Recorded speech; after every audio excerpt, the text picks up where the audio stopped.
Hello students. सो आज हम लोग डिस्कस करने जा रहे हैं how to measure the length of an object, how to measure the distance between two points. Actually देखा जाए तो डिस्टेंस या लेंथ मेजर करने के हमारे पास दो मेथड होते हैं। पहला मेथड है डायरेक्ट मेथड, जैसे मान लीजिए किसी रूम का लेंथ मेजर करना है, इसी मार्कर की मान लीजिए लेंथ मेजर करना है, रेडियस मेजर करना है, तो इट्स वेरी सिंपल, हम इंस्ट्रूमेंट लेते हैं और इसको मेजर कर लेते हैं। बट व्हाट विल हैपन अगर हमें कोई बहुत ऊंची बिल्डिंग की हाइट मेजर करनी है, किसी ट्री की हाइट मेजर करनी है, या यहां से सन का डिस्टेंस या मून का डिस्टेंस मेजर करना है, तो ऐसे मेथड को हम लोग नाम देते हैं बेटे इनडायरेक्ट मेथड, जहां डिस्टेंस बहुत लार्ज हो in comparison to our units. तो चलिए उनमें से एक एक करके हम बात करते हैं। सबसे पहले मेथड का नाम है बेटा पैरेलैक्स मेथड, जो लार्ज डिस्टेंस को मेजर करने में काम आता है। पैरेलैक्स मेथड, देखो ये बहुत ही आसान मेथड बनाया जा सकता है। कैसे? मान लीजिए बेटा ये मार्कर हमारे सामने है, जब हम बोथ आईज को ओपन रखते हैं तो इस मार्कर की पोजीशन कुछ और होती है। जैसे हम एक आईज ओपन करेंगे और दूसरी क्लोज करेंगे तो इस जो मार्कर की शिफ्टिंग है वो हमें दिखती है कि मार्कर एक्चुअली यही है, बट हमें एपरेंट शिफ्टिंग इसकी दिखने लगती है। तो ये जितनी शिफ्टिंग होती है एक्चुअली इसी को नाम देते हैं बेटे पैरेलैक्स। और इसी कॉन्सेप्ट का यूज करके बेटा जी हमको distance between to celestial objects निकालना होता है। चलिए देखते हैं कैसे होता है। एक बात हम लोगों ने क्लास 10th में पढ़ा था कि अगर कोई स्टार हमसे बहुत दूर है तो हमारी पोजीशन कहीं भी हो, कैसी भी हो, वो हमारे रिस्पेक्ट में हमेशा रेस्ट पर नजर आता है। इसलिए पुराना ये कॉन्सेप्ट भी था कि स्टार्स अपने पोजीशन पे रेस्ट पे होते हैं, क्योंकि सालों साल बीत जाते हैं उनकी पोजीशन में कोई चेंज नहीं दिखता हमें। एक्चुअली हमारे रिस्पेक्ट में जो उनका मोशन है दैट्स वेरी माइन्यूट। चलिए जरा इसी कॉन्सेप्ट को यूज करते हैं और जरा इस लॉजिक को यूज करें कि वहां से जो भी रेज हम तक आएंगी, यानी वो हमारे लिए अप्रॉक्स इनफाइनाइट है, वहां से जो भी रेज हमारे पास आएंगी that all rays should be parallel to each other approx. तो मान लिया जाए कि हम यहां पर कहीं लाई करते हैं, सपोज हम अर्थ पर हैं और आपको पता है अर्थ रोटेट कर रहा है अपने पोजीशन पर। तो मान लिया जाए यहां पर हम एक पॉइंट ए पर हैं और आफ्टर 6 मंथ ऑब्वियसली हम इस पॉइंट पर पहुंच जाएंगे, इसमें कोई कहने की बात नहीं है रोटेशन के हिसाब से, क्योंकि अर्थ अपने आप को रोटेट कर रहा होगा। सो रोटेशन के दौरान हम यहाँ पहुंचेंगे और जब भी यहाँ पहुंचेंगे तो हम 6 महीने लग जाएंगे, क्योंकि 1 साल बाद हम सिर्फ उसी पोजीशन पे आ जाते हैं जहां से हम चले थे। तो इस बात को थोड़ा ध्यान दिया जाए। मान लो बेटे मुझे यहां से मून का डिस्टेंस मेजर करना है, here suppose there is a moon जिसका डिस्टेंस मेजर करना है, तो हम क्या करेंगे बेटे, इन दोनों पॉइंट्स को मिलाते हुए इस तरीके से इसकी पोजीशन देख लेंगे।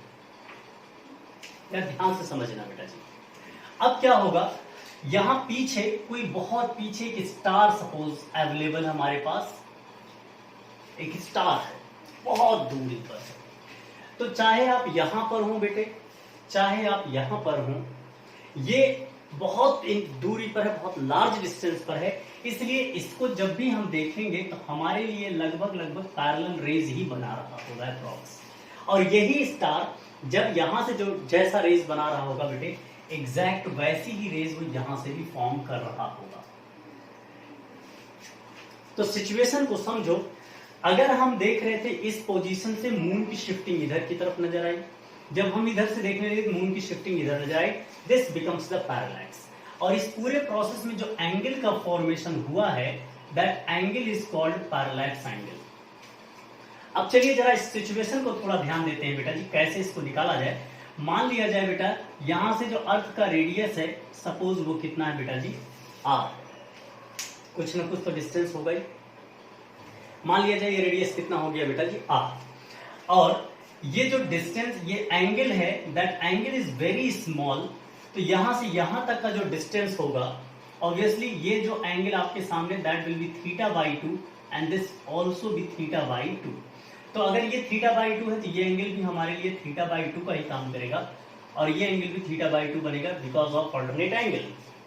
तो अगर ये दो बातें हमें समझ में आ रही हैं बेटा जी, तो ये जो डिस्टेंस मून से यहां तक का है, एक्चुअली देखा जाए तो इस लाइन और इस लाइन में कोई बहुत ज्यादा डिफरेंस है नहीं।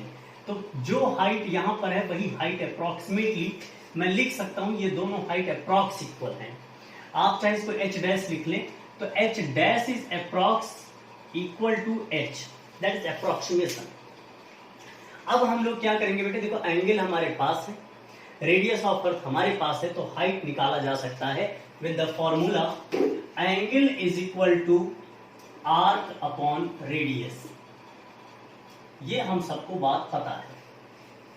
चलिए हमको निकालना क्या है बेटा जी, एंगल यहां पर है, आर्क यहां पर है और रेडियस बेटा ये बन जाएगा, क्योंकि ये बन गया सेंटर और सेंटर के बहुत सारी चीजें हो रही है। सो ये बना दिया आर्क। तो एंगल हमारे पास आ गया जिसको हम पैरेलैक्स एंगल भी नाम दे रहे हैं, that is theta. Theta is equal to R. R का मतलब देखो मैंने आपसे कहा कि इसको अप्रॉक्स हम लोग क्या ले लेते हैं बेटे, रेडियस ऑफ द अर्थ। आप एक्यूरेसी के लिए इस पर 2 पाई आर का भी कैलकुलेशन लगा सकते हैं, कोई दिक्कत की बात नहीं है। तो ये बन जाएगा बेटा जी आर या पाई आर भी लिख सकते हैं हम लोग, इस चीज को थोड़ा ध्यान से देखेंगे तो। और रेडियस, यहां रेडियस हो जाएगा बेटा जी h।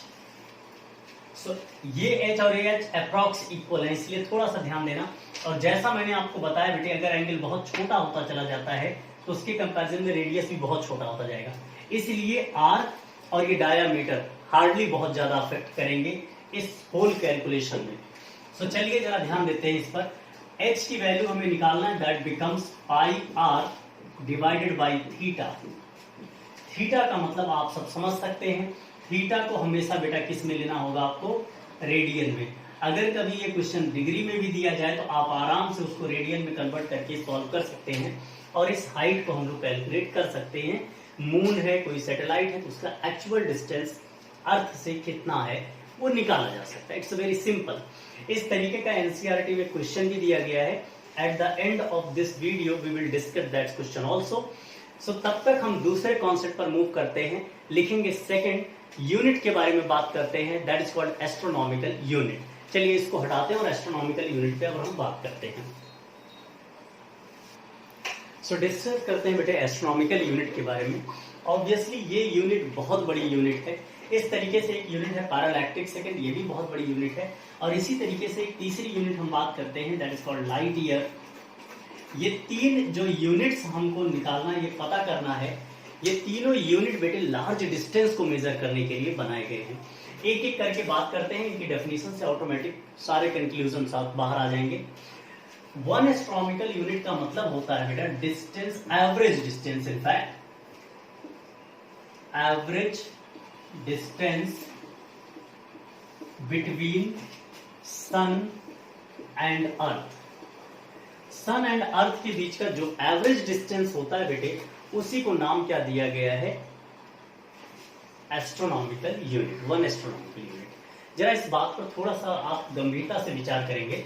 सपोज ये सन है और ये अर्थ है, तो इनके बीच का जो डिस्टेंस है that is called one astronomical unit. अब क्या होता है, एवरेज ऐसा देखा गया है कि सन क्या करता, अर्थ क्या करता है, सन के चारों तरफ रिवॉल्व होता है लाइक दिस। और ध्यान जरूर रखना बेटा, ये जो वैल्यूज हैं ये चेंज होती हैं, क्योंकि अर्थ सन के चारों तरफ इलिप्टिकल पाथ में मूव करता है, कभी भी स्क्वायर और कभी भी सर्कुलर पाथ में मूव नहीं करता।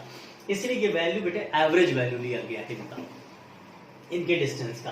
So that called astronomical unit. अब इसकी वैल्यू भी बड़े आराम से निकाला जा सकता था, क्योंकि स्पीड ऑफ लाइट आज हमें पता चल चुका है। So distance is equal to क्या होता है मेरे दोस्त, ये हमें पता है, distance is equal to speed into time. अब आप एक बात समझो, स्पीड सनलाइट की कितनी होती वो हमें पता है, 3 × 10⁸ मीटर पर सेकेंड।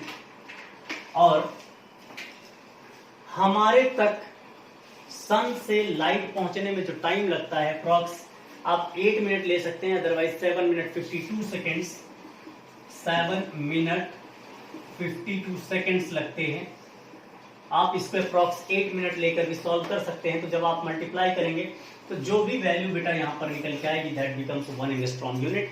इसका जो रेंज होता है वो 10⁻11 मीटर की रेंज में ही आएगा बेटा जी। आप सॉल्व करेंगे और फाइनली वैल्यू ये आपको मिलेगा, इस रेंज में ये वैल्यूज आएंगी। अब बात करते हैं पैरालैक्टिक सेकंड क्या होता है। तो पैरालैक्टिक सेकंड का बहुत ज्यादा दिमाग नहीं लगाना है हम सबको। अगर हमें एस्ट्रोनॉमिकल यूनिट पता है तो पैरालैक्टिक सेकंड हमारे लिए बहुत छोटी बात है, जल्दी से निकल जाएगा। चलिए जरा इस बारे में थोड़ा सा विचार करते हैं कि होता क्या एक्चुअली। तो जरा ध्यान दिया जाए एक्चुअली होता क्या है। जब हमें ये बात पता है कि सेंटर पे सन है और इसके दोनों तरफ अर्थ क्या कर रहा है बेटा जी, रिवॉल्व कर रहा है। अर्थ इसके चारों तरफ रिवॉल्व कर रहा है, इट इज अर्थ। अब क्या होता है इस पूरे प्रोसेस में, अगर आप ध्यान दें तो जितना भी, अब ये दोनों किसी पर्टिकुलर पॉइंट से अगर ये 1 सेकेंड का एंगल फॉर्म कर रहे हो, किसी पर्टिकुलर पॉइंट से ये 1 सेकेंड का एंगल फॉर्म कर रहे हो बेटे, तो ध्यान देना, सॉरी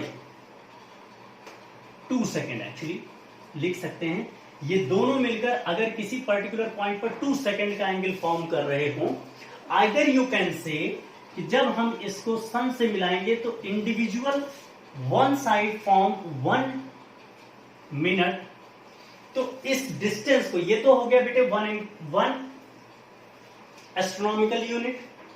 तो जब भी ऐसा होता है बेटा जी, ये जो भी डिस्टेंस कवर होगा 1 सेकेंड का एंगल बनाने में, वो 1 सेकेंड के लिए जो भी एंगल फॉर्म होगा, या जो डिस्टेंस यहां बन रहा होगा मेरे दोस्त, वो डिस्टेंस कहलाता है 1 पैरालैक्टिक सेकेंड। लिखा ऐसे जाएगा। मेरे ख्याल से ये बात आप सबको बहुत क्लियरली समझ में आ गई होगी कि 1 एस्ट्रोनॉमिकल यूनिट किसी पर्टिकुलर पॉइंट पर जितना भी एंगल बना रहा होगा, तो यहां से लेकर यहां तक का जो डिस्टेंस होता है आपके सामने, वो डिस्टेंस ही कितना कहलाता है बेटे, 1 पैरालैक्टिक सेकेंड। और ये बहुत बड़ा डिस्टेंस होता है, इनफैक्ट 10⁻16 की रेंज में ये डिस्टेंस आता है, इतना बड़ा होता है। तो इस सिचुएशन को ध्यान से समझते हुए काम करते हुए चलना है। This is called 1 parallactic second. तो मेरे ख्याल से अगर आपको कोई भी डाउट आ रहा है तो एक बार फिर से दोबारा देख लेते हैं। ये पॉइंट है, सन के चारों तरफ अर्थ रिवॉल्व होता है, और अगर दोनों एक्सट्रीम पॉइंट को बेटा जी हम लोग मिलाएं, और जिस पॉइंट पे मिला रहे हैं अगर वहां पर टोटल 2 सेकेंड का एंगल फॉर्म हो रहा है, यानी सन से एक अर्थ के बीच का जो एंगल फॉर्म हो रहा है दैट इज ऑफ 1 सेकेंड। तो ये जो रेडियस आप देख पा रहे हैं, that radius is basically 1 parallactic second. तो ये सिचुएशन ध्यान देना कि ये क्या होता है। इसके बाद लास्ट पॉइंट के बारे में बात कर रहे हैं, और लाइट ईयर की छोटी सी डेफिनेशन है, उसी डेफिनेशन से आपका काम चल जाता है। 1 लाइट ईयर का मतलब क्या हुआ, लाइट ईयर 1 ईयर में डिस्टेंस जितना भी ट्रेवल करता है उसी डिस्टेंस को नाम दिया जाता है लाइट ईयर, यानी distance travelled by light in 1 year. तो कितना होता है बेटा, इसका सिंपल कैलकुलेशन आप सब कर सकते हैं। भाई लाइट 1 सेकेंड में कितना ट्रेवल करता है, 3 × 10⁸। तो 1 मिनट में कितना, 1 घंटे में कितना, 1 दिन में कितना, और ऑब्वियसली यार 1 साल में कितना। इन सब का मल्टीप्लीकेशन करने के बाद ये 10⁻15 के रेंज के आसपास कुछ वैल्यू आएगी मीटर में, और ये हम कह सकते हैं ये हमारा 1 लाइट ईयर होता है। तो ध्यान रखें, इन जितनी भी यूनिट्स आपके सामने दिख रही हैं उनमें से पैरालैक्टिक सेकेंड सबसे लार्जेस्ट यूनिट के फॉर्म में आता है, और ये सबसे छोटे यूनिट के फॉर्मेट में हम यूज करते हैं। ऑल्दो ये यूनिट्स बहुत ह्यूज हैं, बहुत बड़े हैं। तो ये तो बात रही बेटे सभी यूनिट्स के बारे में, पैरालैक्स मेथड के बारे में। अब एक न्यूमेरिकल करके इन कॉन्सेप्ट्स को बाइंड अप करते हैं। चलिए जरा एनसीईआरटी का एक क्वेश्चन उठाएंगे और यहीं पर हम मैटर को क्लोज करते हैं। So let's start that question. Okay, so चलिए पैरालैक्स मेथड का इस क्वेश्चन को सॉल्व करते हैं। That's a very important question and very good question. ध्यान रखिएगा, इस क्वेश्चन से हमारे हर तरीके के कॉन्सेप्ट क्लियर हो जाएंगे। चलिए जरा वॉच करते हैं क्वेश्चन क्या क्या रहा है। A person observe the moon from the earth diametrically opposite point on A and B on the earth. ध्यान रखिएगा, इन्होंने जो जो बात कही हम लोग सेम वही प्रोसेस अपनाएंगे। Suppose this is the earth, और अर्थ के डायमेट्रिकली अपोजिट पॉइंट से कोई एक पर्सन है जो इस तरीके से वॉच किया है point A and point B, किसको? मून को। And moon is lying here suppose, and इसके बाद क्या है? Angle subtended by A and B on the moon, यानी यहां से जो एंगल सबटेंड किया गया और यहां से जो एंगल सबटेंड किया गया मेरे दोस्त, दैट इज 1 डिग्री 57 मिनट। ये एंगल सबटेंड किया गया है और आपसे ये कहा गया है कि diameter of the earth D is equal to 1.27 into 10⁻⁷ metre. चलिए जरा इस पर विचार करते हैं। अब इन्होंने क्या कह दिया? Find the distance between the earth to the moon. तो आपको पता है इस डिस्टेंस को हम लोग यहां से भी मेजर कर सकते हैं। इस हाइट और एच, इस हाइट को इक्वली रखा जा सकता है। अब चलिए जरा इस बारे में विचार करो और ध्यान रखना ये कैसे आया बेटा जी। इस एंगल के बारे में अगर हम बात करें तो इस हाफ पोर्शन को फिर देखोगे तो इनफाइनाइट पर कोई स्टार है जिसको रेफरेंस मानकर काम हमेशा किया जाता है बेटे। तो कभी भी ये पॉइंट आप भूलेंगे नहीं कि ये जो मून का रेफरेंस आप देख रहे हैं वो स्टार से लेते हुए तब देखा जा रहा है। तो चलिए आगे बढ़ते हैं। हमें यहां से वैल्यू निकालनी है एच की और उसी फॉर्मूले पे चलेंगे। Angle is equal to arc upon radius.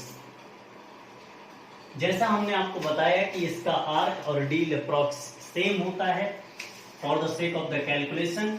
तो यहाँ जो रेडियस आपके सामने दिख रहा है दैट इज एक्चुअली एच, इसकी वैल्यू निकालना है। Hence H is equal to दोस्त डी, डी का मतलब डायामीटर यहाँ पर, upon angle that becomes theta.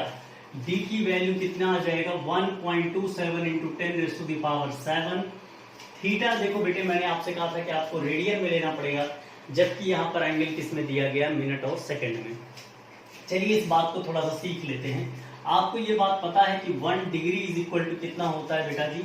π/180 radian. और साथ में आपको ये बात भी पता है कि 1 मिनट इज इक्वल टू कितना होता है?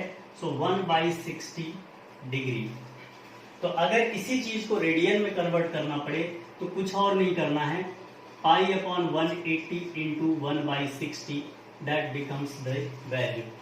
अब आपके सामने जो भी वैल्यू है, चूंकि 51 मिनट में इतना रेडियन होता है, सो हमारे पास बेटा जी 57 मिनट, 57 से इसको मल्टीप्लाई कर देंगे तो आपके सामने आ जाएगा 57 इंटू π/180 इंटू 1/60। एकदम रफली इस बात को ध्यान से देखते हुए चलेंगे हम सब।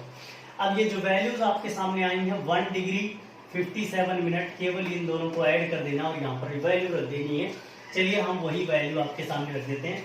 आप ये चीज सबसे पहले लिख लें सो दैट इस चीज को डायरेक्टली हम लोग यहाँ लिखने जा रहे हैं। 1 डिग्री, थोड़ा ध्यान देना बेटा, 1 डिग्री 57 मिनट, लेकिन इसको कन्वर्ट किस में करेंगे हम सब? सबसे पहले रेडियन में। तो रेडियन में कन्वर्ट करने की बात करते हैं बेटे।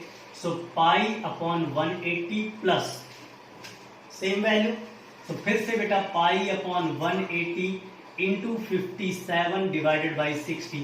Hope you all understand this point. Now अब इस पॉइंट को थोड़ा सा और आगे हम लोग बेटा एक्सटीड करते हैं तो क्या मिलेगा? देखो π/180 इज कॉमन इन बोथ, सो ये लिखा जा सकता है 1.27 इंटू 10⁻⁷ डिवाइडेड बाई बेटा जी π/180। So put it like this and 1 plus 57/60। आप इस चीज को बहुत सिंप्लीफाइड वे में भी कर सकते हैं। और अब यहाँ पर वैल्यू में डायरेक्टली लिख रहा हूँ 1.27 इंटू 10⁻⁷ इंटू नीचे की वैल्यू चली जाएगी बेटा 180। यहाँ भी एलसीएम लेके 60 चला जाएगा बेटा जी ऊपर, और जो नीचे में रहने वाली वैल्यू है that becomes only pi into 60 plus 57 that is 117। तो इस चीज को सॉल्व करने के बाद जो भी हमारे पास वैल्यू निकल के आती मेरे दोस्त, that value becomes the distance of the moon from the center of the earth. So these are the approx values, but overall this is the good value for all of us. ध्यान रखेंगे बेटे इन बातों को, जितनी बातें हम लोगों ने ध्यान दिया है। आज हम लोगों ने एक मेथड सीखा, पैरालैक्स मेथड, और 3 यूनिट सीखा, astronomical unit, parallactic second and light year. और साथ में हमने एक न्यूमेरिकल भी सॉल्व किया सो आई होप कि आप सबको ये चीज समझ में आया होगा. Please try to understand and do it at least 2-3 times, because most of the things इसमें लर्निंग बेस्ड है, याद करना है, रिमेम्बरिंग बेस्ड है. तो आपको कुछ चीजें इसमें से भूल सकती हैं. तो ध्यान रखें बेटे कि आप इसको 1-2 बार 3 बार जरूर पढ़ लें, जिससे आपको ये हमेशा के लिए याद रहे. So thank you so much. Thank you so much for watching. Have fun, enjoy करते रहें, पढ़ते रहें और आगे बढ़ते रहें. Thank you so much.